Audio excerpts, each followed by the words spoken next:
காக்கைக்கும் தன் குஞ்சு பொன் குஞ்சு. அதாவது ஒவ்வொருத்தருக்கும் தன் விஷயம்தான் சிறந்தது. அடிக்கடி பார்த்தால் அமுதும் கசக்கும்.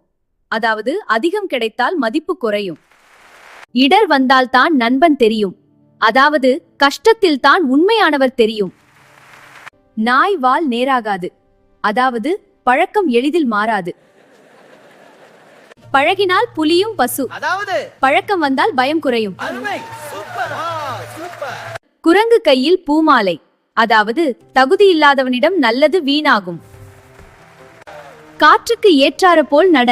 அதாவது சூழ்நிலைக்கு ஏற்ப நடந்து கொள்ள வேண்டும். எதை விதைத்தாயோ அதையே அறுப்பாய். அதாவது செய்ததற்கேற்ற பலன் கிடைக்கும். ஓடும் நதிக்கு அலை அதிகம். அதாவது செயலில் இருப்பவருக்கு சிரமம் வரும்.